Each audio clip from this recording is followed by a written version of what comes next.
What's up, fight fans? Welcome to Mr. Mustache MMA News. Today, I want to discuss this Saturday's fight between Volkan Oezdemir versus Alonzo Menifield. But guys, before we get into it, don't forget to hit the like and subscribe button to continue getting more MMA content by yours truly. Help the channel grow. All right, guys, getting right into it. We got a fun, light heavyweight bout this Saturday. Volkan Oezdemir taking on Alonzo Menifield in a fight where someone's probably going to sleep, right? This is a fun match. The matchmakers did us right with this one, I believe. I feel like this is going to be one of those fights where someone's going to fucking sleep, right? And you got Volkan, who's been around for a long time, right?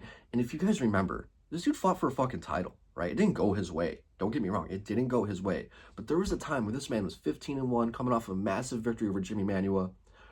He was putting guys away. I forgot who else he fucking beat. I think Misha Serkinov, there might have been somebody else. But he was putting dudes away quick. He had his left hook that was just, it was flatlining people.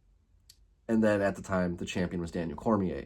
Ran into Daniel Cormier, didn't realize what a crucifix was, got just annihilated. And since then, ups and downs, right? Peaks and valleys. But with that title shot, even him getting the title shot, it put him in this spot where, I mean, he's getting the cream of the crop now coming up. He's going to get everybody coming through. And he has fought everyone. And he's had wins and losses against the top, against the bottom. You know, he had the win over Bogdan Guskov recently. He's got the Johnny Walker victory. He's beaten Paul Craig, the Jimmy Manuwa. He's got a win over Alexander Rakic. The times he's lost, though, I mean, it's to world-class people, champions. You know, he's lost to Cormier. He had the loss with Dominic Reyes. He had the loss with Magomed Ankalaev. You know, he got knocked out by Yuri Prohaska. So when he loses, it's literally the top 3, top 5 guys in the division. And at the time when he fought them, too. So I don't, you know, his ups and downs with his record, I think there's context to it. And he's still dangerous as ever. And I know he's coming off the loss to Carlos Ulberg. I don't remember the fight. I didn't rewatch it either. I don't remember the fight. I forgot they even fucking fought, to be honest with you. This whole year has been weird. I don't remember much.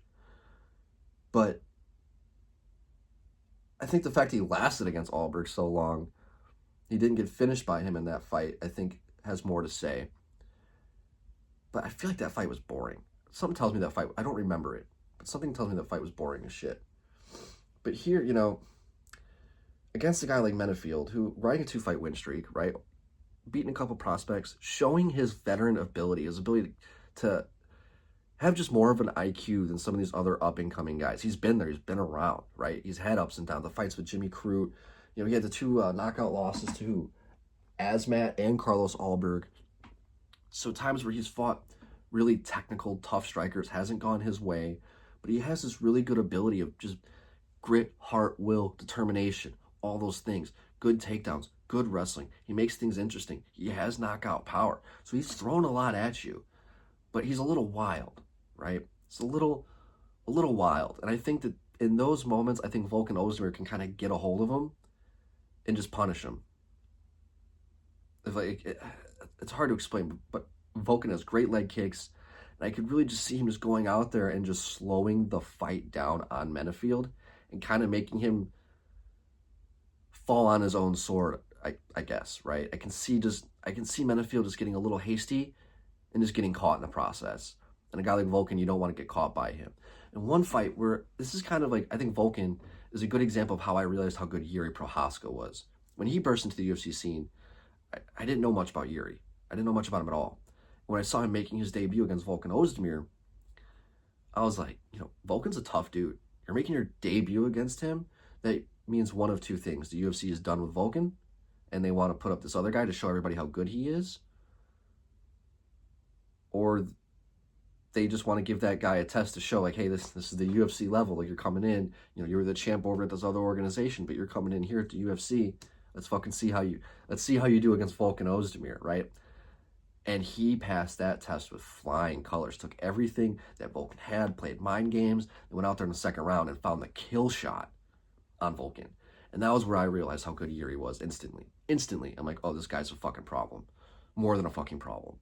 To go out there and, like, put your face in front of Volkan, eat his shots, and then just put him away. All right, my turn. And then just puts him away. The fuck? But I think Volkan is going to go out there. I think he's going to knock Alonzo Menifield out this Saturday.